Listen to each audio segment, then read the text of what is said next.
The marble floors of Caldwell Innovations shone like mirrors under the bright lights. Every reflection told a story of power: polished shoes, sharp suits, and people who believed they owned the world. And then there was him, the janitor. Ethan Brooks moved quietly down the corridor, mop in hand, eyes lowered, invisible to the empire around him. His uniform was faded, his name tag scratched, but his movements were steady, careful, almost too careful for someone whose job was just to clean. Every night he came in when the office lights dimmed. Every night he swept past secrets no one else noticed. Tonight felt different. The air buzzed with tension. A major deal was happening upstairs. A $2 billion merger that could change the future of the company. Ethan could feel it even from the 45th floor. The building hummed with energy, with whispers, with greed. He looked at the time. 11:47 p.m. Just 13 minutes until midnight. That's when the deal would close. But Ethan wasn't thinking about money. He was thinking about a sound, a low rhythmic pulse coming through the walls. Too soft for anyone else to hear, but not for him. A frequency that didn't belong. He stopped near a maintenance panel, pressed his ear against the metal, and frowned. It was there again. A faint electrical hum, a signal hidden inside the system. Something was wrong. Ethan set down his mop, reached into his toolbox, and pulled out a small handheld scanner. It wasn't standard janitor equipment, not by a long shot. The device blinked with a red light, picking up the same signal he detected the night before. The source was coming from the 48th floor, from the boardroom, from the CEO's laptop. He exhaled slowly. Ethan Brooks might wear a janitor's uniform now, but 4 years ago, he'd been one of the best data security engineers in the country.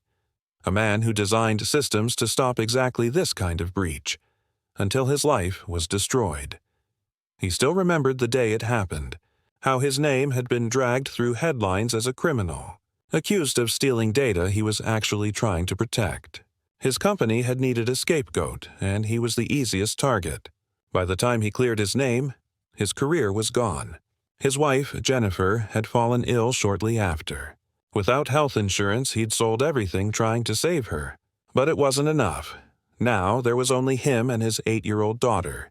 Leah, Ethan, had promised his wife one thing on her hospital bed. Never stay silent when something's wrong, and tonight, something was definitely wrong.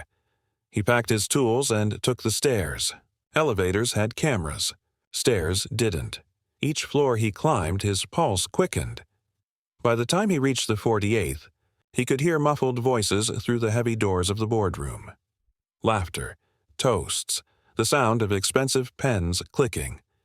Inside, Serafina Caldwell, the CEO, sat at the head of the table. She was everything people imagined when they thought of power: calm, brilliant, and untouchable. Her company had risen from the ashes of her father's legacy. Every deal was personal, every risk calculated. She was seconds away from signing the contract that would make her company unstoppable. Ethan pushed open the stairwell door. 2 guards turned immediately. "Sir, this floor is restricted." Ethan didn't slow down. "I need to see Miss Caldwell, now." One guard stepped forward. "Sir, leave immediately, or—" But before he could finish, Ethan shoved past him. The door to the boardroom burst open with a crash. Everyone turned. 20 faces staring, stunned, offended.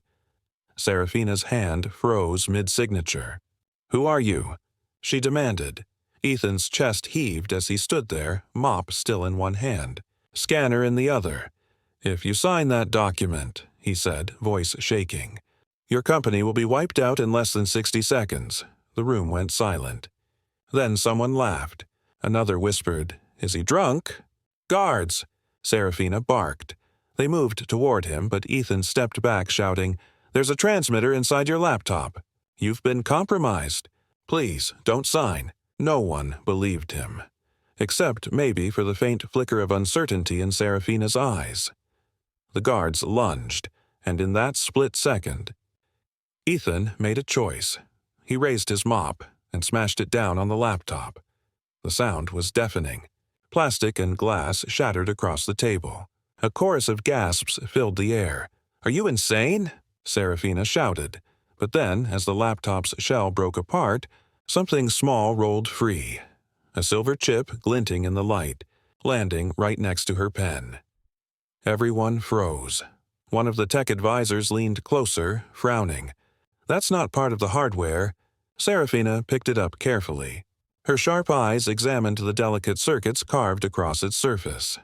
"Everyone out," she ordered. The room fell into chaos. The foreign investors, the board members, even the guards hesitated, but her voice left no room for debate. Out, now. Within a minute, only Serafina, Ethan, and her head of technology, Marcus Chen, remained. Ethan was forced to his knees, wrists zip-tied, breathing hard. "You have 30 seconds to explain yourself," Serafina said coldly, standing over him. Ethan lifted his eyes. "Check that chip. If I'm wrong, call the police. But if I'm right, I just saved your company." Marcus hesitated, already setting up diagnostic tools. Serafina folded her arms, face unreadable, as the monitor began to scan the chip's contents. Seconds ticked by. Then Marcus froze. "Miss Caldwell, you need to see this." Serafina leaned closer, and her face went pale. Lines of code streamed across the screen. Hidden instructions, activation timers, transfer protocols, all designed to execute the moment her digital signature was complete. Ethan spoke softly. "It's not just a virus. It's a theft. The second you sign, they take everything." Serafina turned to him, her voice barely a whisper. "Who are you?" Ethan held her gaze. "Someone who's been here before." And for the first time that night, Serafina Caldwell, the woman who trusted no one, didn't know what to say. The hum of servers filled the small security lab like a low heartbeat. Harsh white lights glared off metal walls as Marcus Chen worked in silence. Ethan sat across from him, wrists still zip-tied, eyes fixed on the screen. Serafina Caldwell stood near the door, arms crossed. Her tailored jacket looked out of place here, but her focus was absolute. She wasn't used to being questioned and even less to being wrong. Yet what she'd seen on Marcus's monitor wouldn't leave her mind, hidden inside her laptop. The very one she'd used to run the entire company was a program designed to destroy. Marcus's fingers flew over the keyboard. "It's a data siphon," he muttered. "I've never seen code this clean. Every time you access confidential files, it mirrors your data to an external server. The moment you signed the merger, it would have activated a full purge." Serafina's heart pounded, but her face stayed calm. "Can you tell where it was sending the data?" Marcus shook his head. "Encrypted to hell. Whoever did this knew our systems inside and out." Her eyes turned to Ethan. "And you? How did you know something was wrong?" Ethan's voice was quiet but steady. "I noticed a strange electrical frequency, a signal running through the maintenance circuits that shouldn't exist in a building this secure." Marcus frowned. "You recognize that from janitor tools?" Ethan looked down at his hands. "Old habits die hard," Serafina studied him. His uniform was wrinkled, his shoes worn, but his eyes, they were sharp, focused. "You're not just a janitor," she said finally. "No," Ethan admitted. "Not always." She pulled up a chair. "Then who are you really?" He hesitated, eyes flicking to the floor. "I used to work in data security, Meridian Labs, until they said I was the reason their servers were hacked. They blamed me for something I was trying to stop." Serafina tilted her head. "And you expect me to believe that?" "I don't expect anything," Ethan said softly. "I just couldn't watch it happen again." Silence fell. The fluorescent light buzzed overhead. In the corner, Marcus's computer beeped. Another file decrypted. "Miss Caldwell," Marcus said slowly. "It's worse than we thought." She turned. "What do you mean?" He adjusted his glasses. "The data inside that chip, it's Project Phoenix." The name hit like a thunderclap. Serafina straightened, the color draining from her face. "That's impossible. Phoenix was stolen 6 months ago." "I know," Marcus said. "But this is the entire source code. The algorithms, prototypes, patents, everything. Serafina took a step closer to the screen. There it was, the heartbeat of her company, the project her father had started before he died. Phoenix was meant to revolutionize clean energy, technology that could power entire cities without pollution. Losing it had nearly destroyed Caldwell Innovations. She turned to Ethan. "You're saying this chip contained the stolen data?" "Yes," Marcus said. "And something else. A worm program. Once you signed that contract, the worm would have activated, transferring Phoenix to an external server and wiping all trace of it from our systems." Ethan met her gaze. "Whoever planted that chip wanted to erase your company and take everything." Serafina stared at the shattered remains of her laptop on the table. The realization was sinking in, cold and heavy. Someone inside her company had done this. Someone she trusted. Who had access to that laptop? She asked sharply. Marcus scrolled through access logs. The IT maintenance team. The board assistants. And he hesitated. "Richard Hale." Serafina's expression darkened. "Richard is my CFO. He's been with this company since my father was alive." "He wouldn't." Ethan interrupted quietly. "It's always the person you think wouldn't." The words hit too close to home. For a moment, Serafina saw her father again, smiling, signing documents, trusting his business partner, right before everything collapsed. She exhaled slowly. "Run a full diagnostic. I want every record, every file, every person who touched that machine." Marcus nodded. "Understood." Then she turned to the guards. "Cut him loose." The guards hesitated, but one quick glance from her was enough. The zip ties snapped. Ethan rubbed his sore wrists, eyes never leaving her face. Serafina stepped closer. "You risked your job, your safety, and probably your freedom for this." "Why?" Ethan looked at her for a long time. "Because 4 years ago, I didn't act fast enough. I tried to follow the rules, to go through channels. By the time I did, the damage was done. My company lost everything. My name was ruined, and my wife." He swallowed hard. "She paid the price for my silence. I made her a promise before she died. I'd never stay quiet when I know something's wrong." "Not again." For the first time, Serafina's voice softened. "You're a man who keeps promises, even when no one believes in him." Ethan gave a tired smile. "Sometimes that's all you have left." The silence between them wasn't awkward. It was heavy with something neither could name: respect, pain, recognition. Marcus cleared his throat. "Miss Caldwell, I'll need at least 6 hours to finish the diagnostics." "Do it," she said. "And keep this room sealed. No one else knows about this." When the guards left, Serafina stayed behind. Ethan stood quietly, unsure whether to go or stay. Finally, she said, "You saved my company tonight, Mr. Brooks." He blinked. "I thought you didn't believe me." "I don't believe easily," she admitted. "But I do believe in evidence. And right now, the evidence says you just stopped a disaster." She turned to the door.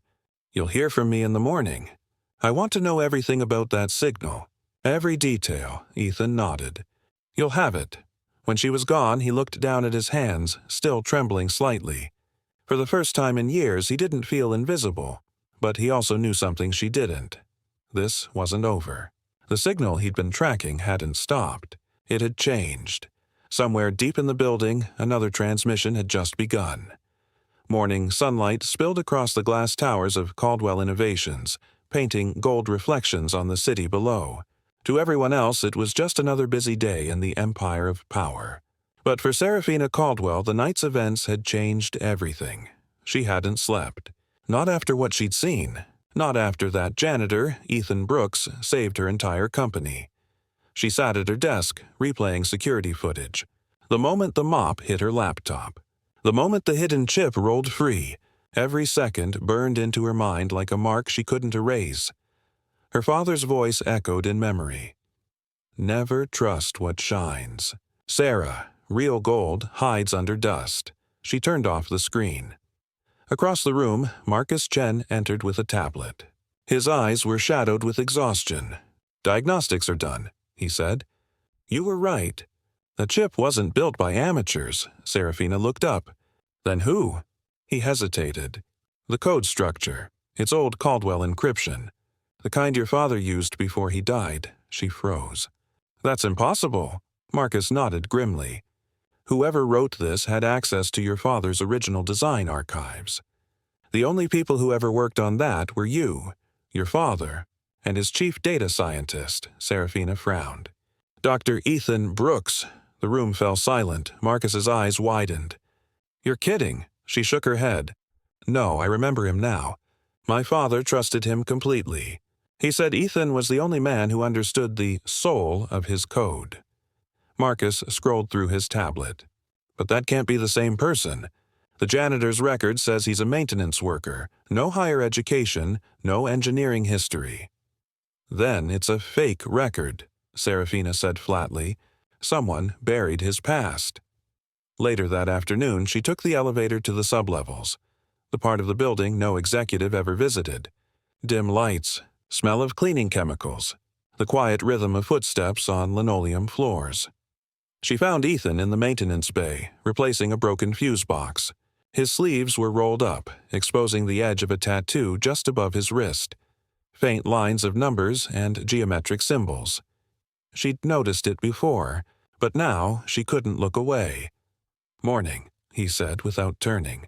Didn't expect to see you down here. I wanted answers, she said. And this time, I want the truth. He set down his tools and faced her. About what? About who you really are. Ethan didn't flinch, but his eyes darkened. You already found out, didn't you? Serafina crossed her arms. You worked for my father, he sighed softly. Yes, a long time ago. Then why hide it? Because being Ethan Brooks, the engineer, destroyed my life, he said quietly. Being Ethan Brooks, the janitor, keeps my daughter fed.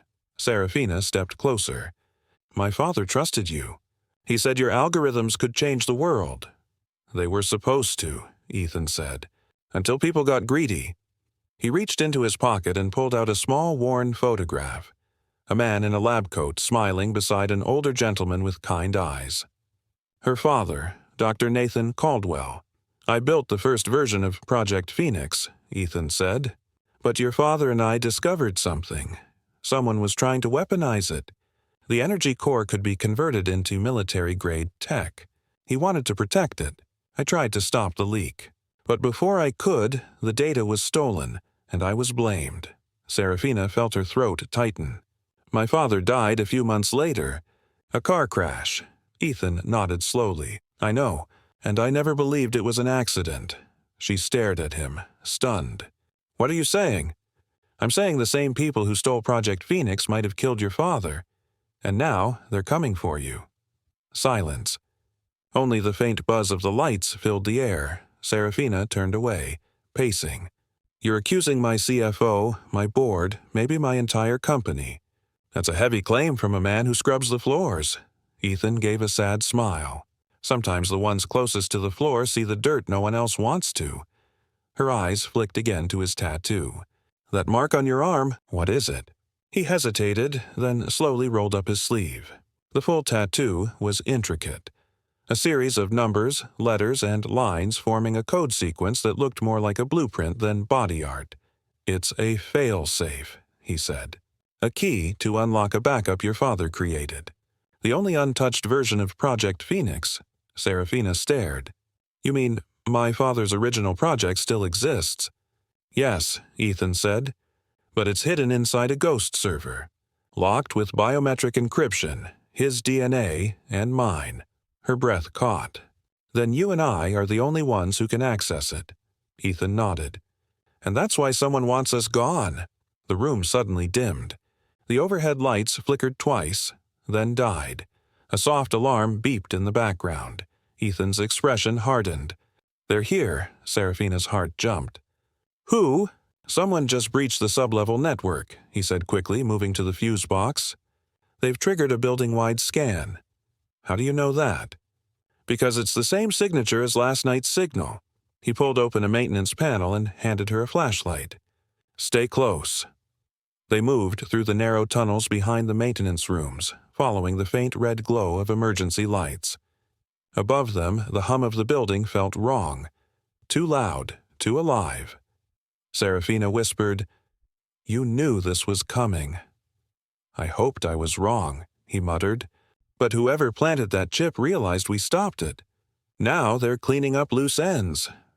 They emerged into the underground parking bay, empty except for a black van idling near the far wall. The windows were tinted. No plates. Ethan's eyes narrowed. "We need to move." They ducked behind a column just as two figures stepped out of the van, dressed in security uniforms, but the insignia on their shoulders wasn't Caldwell's. One of them pulled out a scanning device. "Thermal says 2 life forms nearby. Sweep the west side." Serafina's pulse raced. "They're not ours." Ethan looked at her, voice low and urgent. "No, but they're here for us." He reached into his tool belt and pulled out a small remote. "I can trigger an overload in the maintenance grid. It'll give us 30 seconds. 30 seconds for what?" She whispered. He gave her a quick, grim smile. "To disappear." He pressed the switch. A bright flash burst across the tunnel, lights exploding, alarms blaring. The intruders shouted, covering their faces. Ethan grabbed Serafina's hand. "Come on!" They ran through the smoke, their footsteps echoing against steel walls. Every door, every corner, every heartbeat felt like a countdown. Finally, they burst through a service exit into the cold morning air. The city roared around them. Honking cars, sunlight, the sound of normal life. But nothing was normal anymore. They stood on the sidewalk, gasping for breath. Serafina turned to him. "They know who you are now." "And me," Ethan nodded. "Then there's no going back." Her eyes locked on his. "Where do we go from here?" He looked up at the rising sun, jaw set. "To finish what your father started." Cold wind whipped across the rooftop as Ethan and Serafina crouched behind a metal vent, watching the streets below. The sun was barely up, but sirens already echoed through the city. Down on the plaza, 2 black SUVs pulled up to the front of Caldwell Innovations. Men in black suits stepped out, moving fast. No corporate badges. No hesitation. Serafina's voice trembled. "Those aren't my security people." Ethan nodded grimly. "No, they're professionals. Mercenaries. Someone wants this buried before sunrise." They both ducked lower as one of the SUVs scanned the building with a thermal drone. Serafina took a deep breath. "If what you said about my father's project is true, then these people are willing to kill for it." Ethan's eyes hardened. "They already have." He checked his watch, not for time, but for a small blinking icon on its screen. "We've got 5 minutes before they sweep this level." "Then where do we go?" she asked. "Somewhere they won't expect." He opened a metal hatch leading down to the fire escape. "Stay close and don't look back." They descended quickly, each footstep echoing against the steel frame. Below, the city moved on, unaware that 2 fugitives were climbing down from a tower worth billions. When they reached the alley, Ethan guided her toward a rusted maintenance van parked in the shadows. The logo on the side read, "Bright Clean Services." Serafina frowned. "Please tell me you didn't steal that." He smirked. "Borrowed." "From myself." They climbed in. Ethan started the engine and the van rumbled to life. He drove fast but careful, weaving through narrow back streets until the skyscrapers shrank behind them. Finally, Serafina broke the silence. "You said the project, Phoenix, is still hidden somewhere. How do we find it?" Ethan glanced at her, then back to the road. "Your father didn't just trust me with the encryption key. He left coordinates hidden in the code, buried in the tattoo pattern on my arm." She stared. "You mean that tattoo is a map?" "In a way," Ethan said. "It points to a remote data vault. A server your father built off the grid. Only 2 people can access it, him and me. But since he's gone, it has to be us," she finished softly. Ethan nodded. "Exactly." She leaned back, trying to process it all. The betrayal, the danger, the impossible secret she'd just inherited. Her mind flashed back to her father's last words before his fatal car crash. "If anything happens to me, find the man who built the flame." She had thought he was talking in metaphors. Now she wasn't so sure. She looked at Ethan. "My father called you the man who built the flame." Ethan gave a faint, sad smile. "Phoenix, fire from ashes." He always liked symbolism. Hours later, they parked outside an old industrial district on the city's edge. The air smelled of rust and rain. The building in front of them was an abandoned power substation, the kind no one cared about anymore. "This is it?" Serafina asked. Ethan nodded. "According to the pattern. But if we're right, what's inside this place could change everything." They slipped inside. Dust hung in the air like fog. Broken glass crunched under their shoes. Ethan moved straight to an old generator in the corner and began prying off the metal panel. Behind it, hidden beneath layers of grime, was a small keypad. He typed a series of numbers, the sequence tattooed across his arm.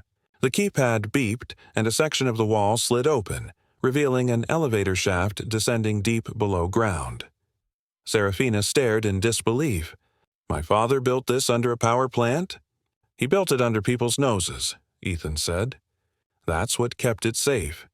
They stepped inside, and the elevator hummed as it descended into the dark. The underground chamber was vast, rows of glass servers humming softly, bathed in blue light. At the center stood a circular console with a biometric scanner. Serafina approached it slowly. "So this is Phoenix," Ethan nodded. "The real one." He placed his hand on the scanner. It beeped, then flashed red. "Access requires second authorization," the system said. Serafina stepped forward.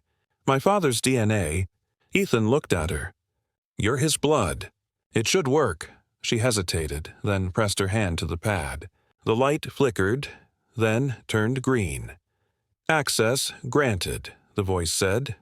The server came alive, displaying a holographic projection of code, blueprints, and encrypted energy models. It was beautiful, almost like a living thing. Serafina's eyes filled with tears. He really did it. He built clean, limitless energy. Ethan smiled faintly, and he trusted us to finish it. But before they could study it further, a sharp alarm pierced the room. Ethan's expression darkened. "They found us." He ran to the console, typing rapidly. "We can't let them take the data. I'm encrypting a backup to a secure satellite." "How long?" Serafina asked. 2 minutes if we're lucky." The elevator above clanked, the sound of doors opening, footsteps descending. Serafina grabbed a metal rod from the floor, her pulse racing. 2 minutes then. Ethan gave her a quick look, half admiration, half fear. "Stay behind me." Gunfire echoed as the first intruders entered. Sparks exploded from the metal walls. Ethan dove behind a terminal, firing an emergency flare toward the doorway. Blinding light filled the room. He shouted, "Get to the far console. Initiate data lock." Serafina ran, typing as fast as she could. The hologram blinked, showing progress, 82%, 89%, 95%. Then, the screen went black. "Upload complete," said the calm machine voice.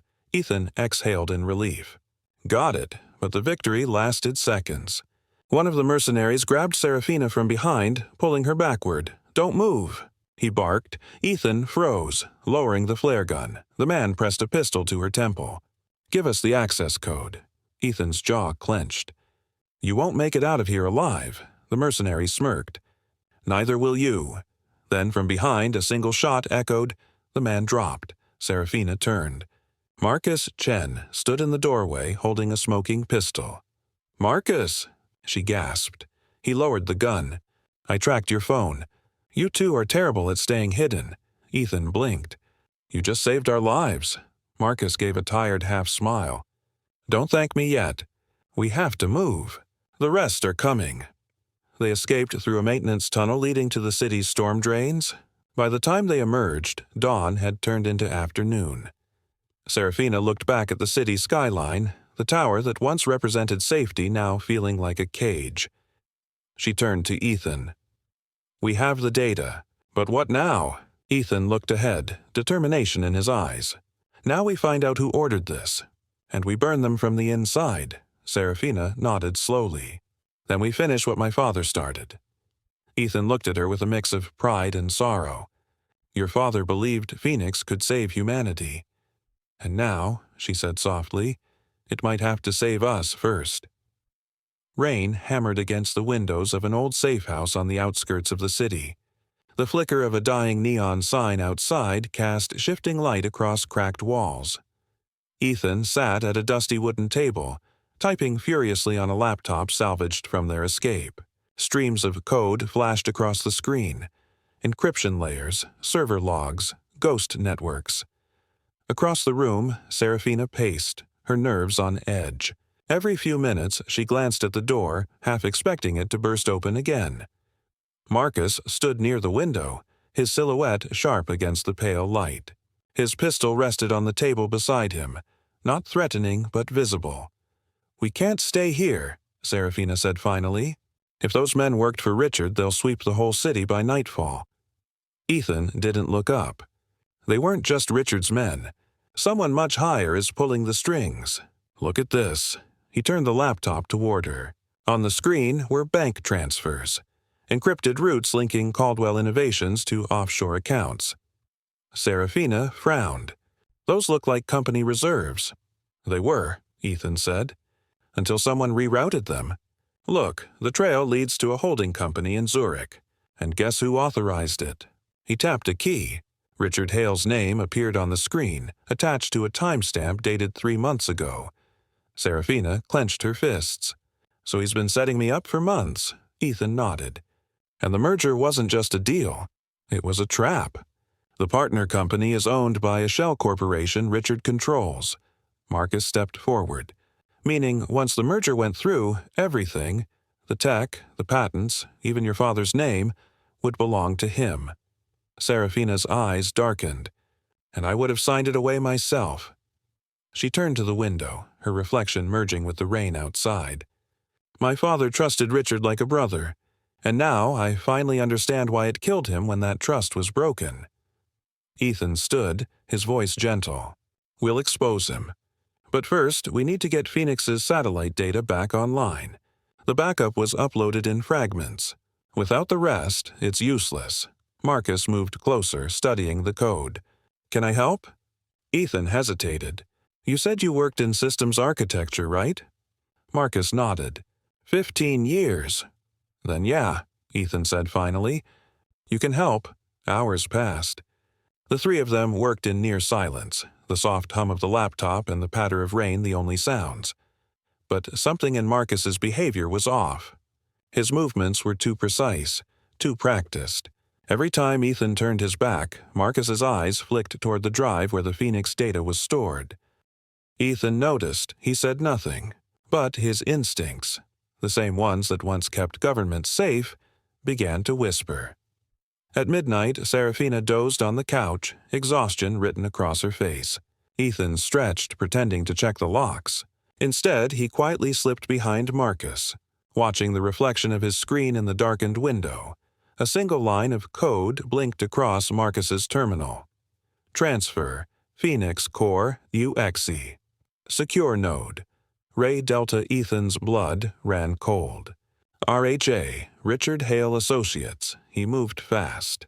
"Step away from the computer." Marcus froze. "Ethan, listen." Ethan grabbed the laptop cord and yanked it free. The screen went dark. "What the hell are you doing?" Serafina woke with a start. Ethan's voice was low, controlled. "He's been sending fragments of Phoenix to Richard." Serafina turned sharply to Marcus. "That's not true, is it?" Marcus raised his hand slowly. "It's not what it looks like. I wasn't sending him data. I was tracing his location. I needed a live connection to follow his network." Ethan glared. "You expect me to believe that?" "Yes," Marcus said quietly. "Because I built that network." The room went still. "You what?" Serafina whispered. Marcus exhaled, his eyes full of regret. "Before your father died, Richard convinced me to join his side. He told me the Phoenix project was unstable, dangerous, that it could destroy entire power grids if misused. I believed him." He looked down, shame flickering across his face. "I helped him build the infrastructure to contain it. Or so I thought.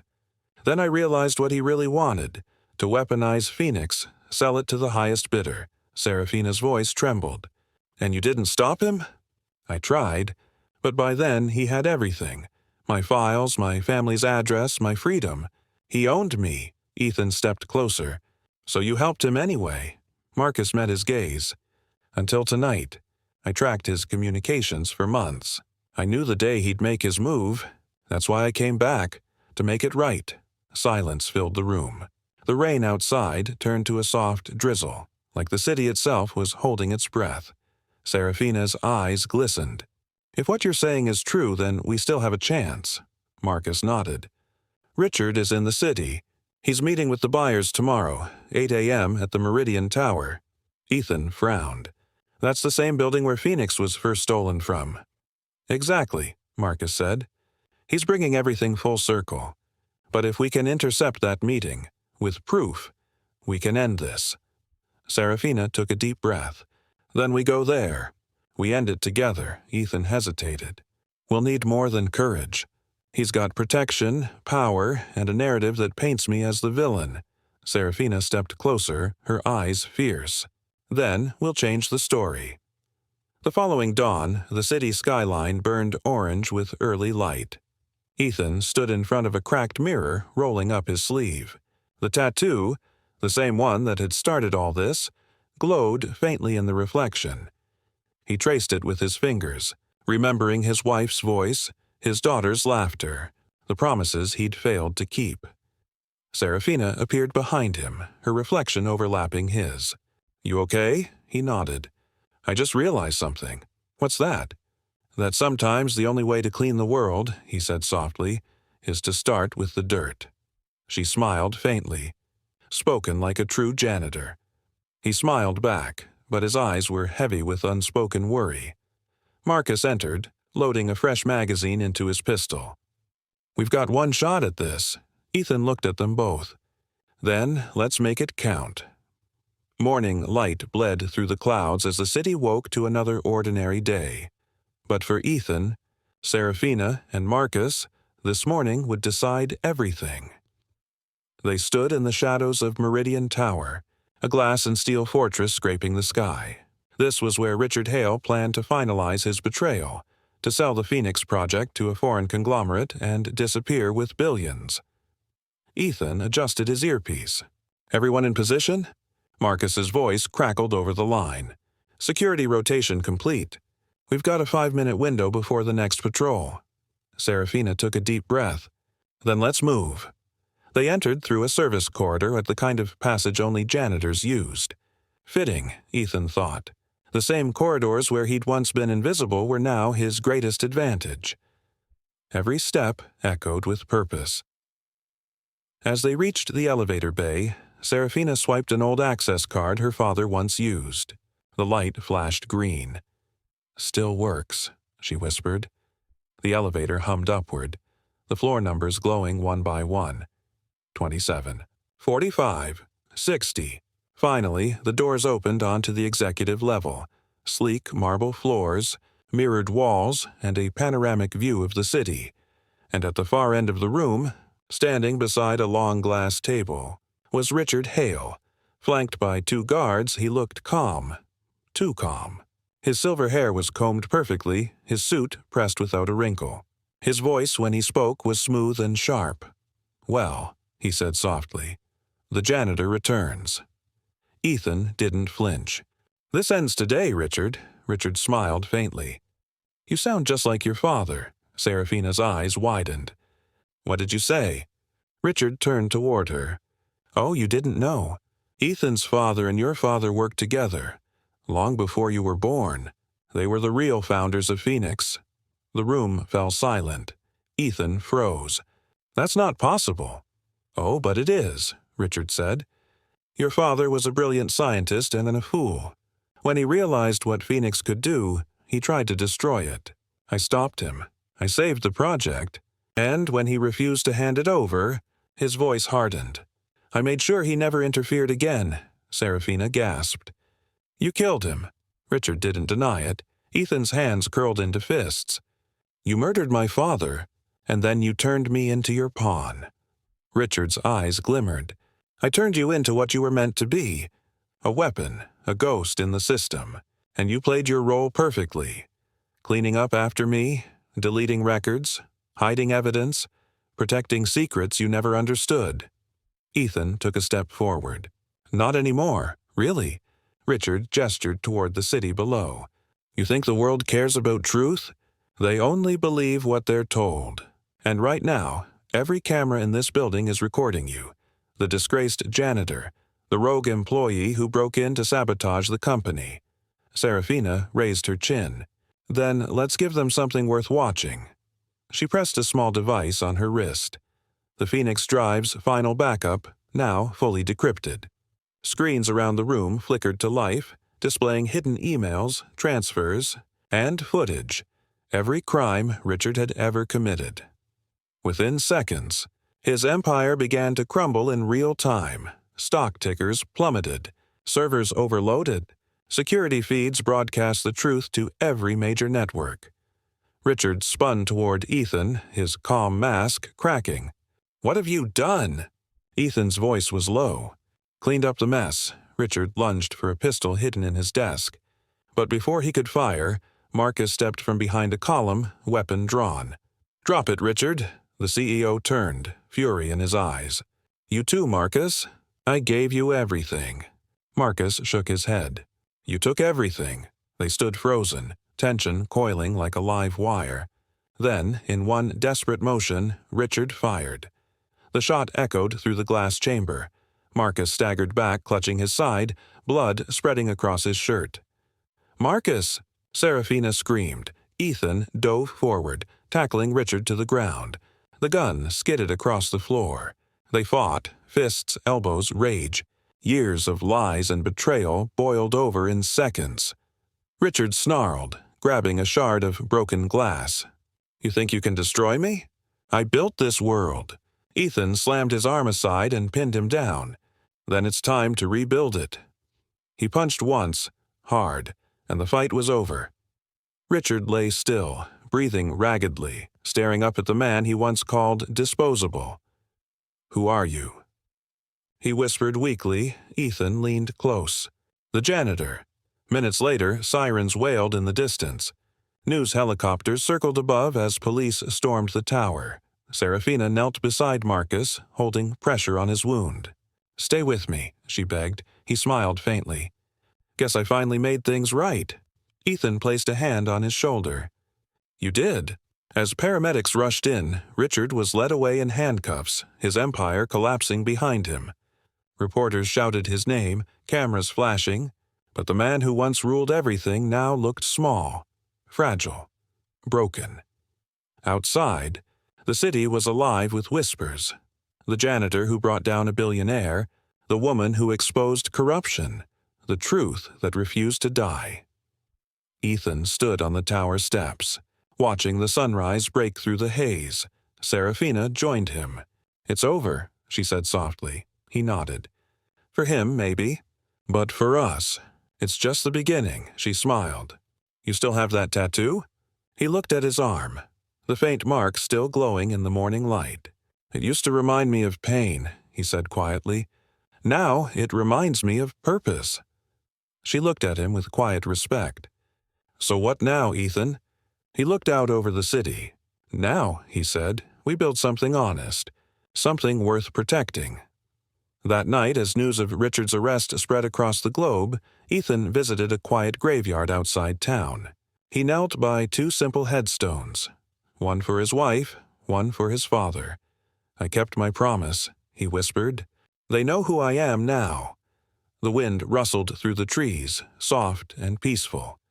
And for the first time in years, Ethan smiled, not as a janitor, not as an agent, but as a man finally free of his past. 3 weeks later, the city had changed. Headlines still whispered about the billionaire's fall. Richard Hale arrested for corporate espionage. Phoenix Files leak shocks the nation. The janitor who exposed the truth. But Ethan Ward had vanished from the spotlight. He wanted it that way.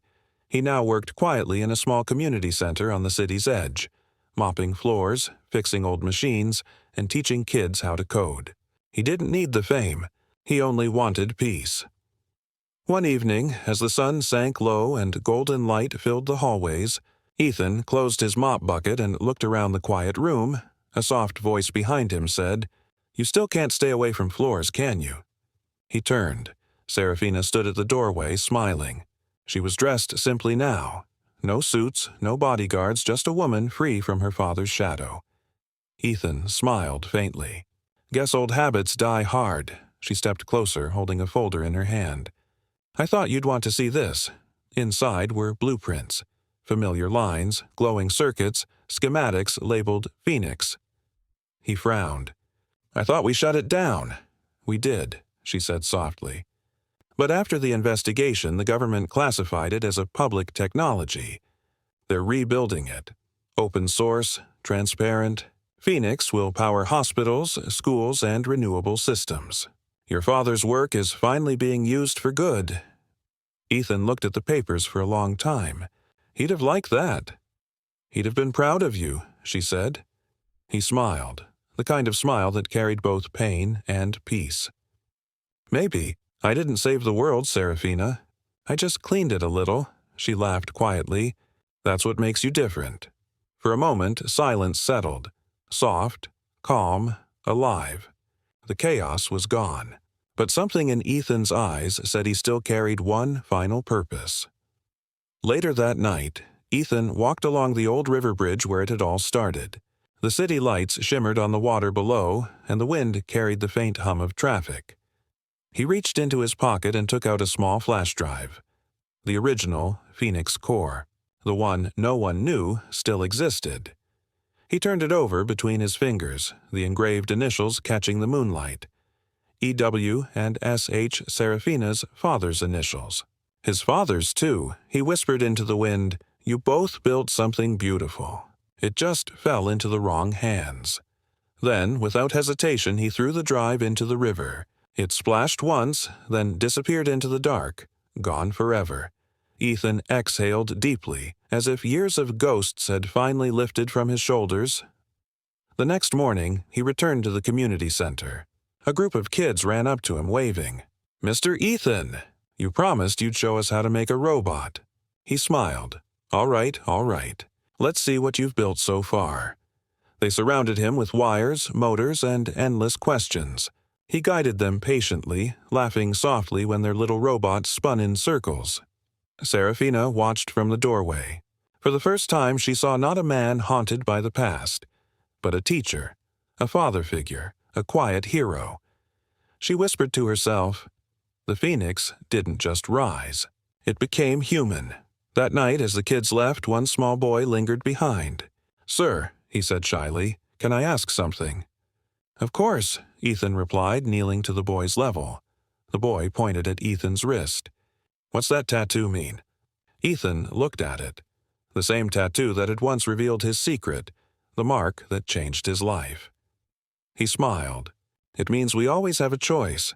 To destroy. Or to rebuild, the boy nodded, eyes wide. I want to rebuild too, Ethan patted his shoulder. Then you already have what it takes. Later, when the hall was empty, Ethan sat by the window. Rain tapped softly against the glass, just like that night months ago. He picked up an old photo frame from the desk. Inside was a picture of his wife and daughter, smiling under the summer sun. He whispered, I miss you both, but I think I finally made you proud. A tear slipped down his cheek, not of sorrow, but of peace. He looked outside at the city. Reborn, cleaner, brighter, and smiled to himself. The janitor had done his job. Epilogue months later, a news broadcast flickered across city screens. Phoenix Initiative expands to 40 countries, powered by ethical AI. In honor of its creators, the system bears the inscription, dedicated to those who clean the world, not for glory, but for good. And beneath those words, engraved in gold, were 3 names, Dr. Samuel Ward, Dr. Henry Caldwell, Ethan. Ward, the camera panned upward to the skyline, bright, renewed, alive, and for a fleeting moment, reflected in a passing window. One could almost see the faint image of a man with a mop and a knowing smile, walking quietly toward the next place that needed cleaning, because heroes don't always wear suits. Sometimes they carry buckets.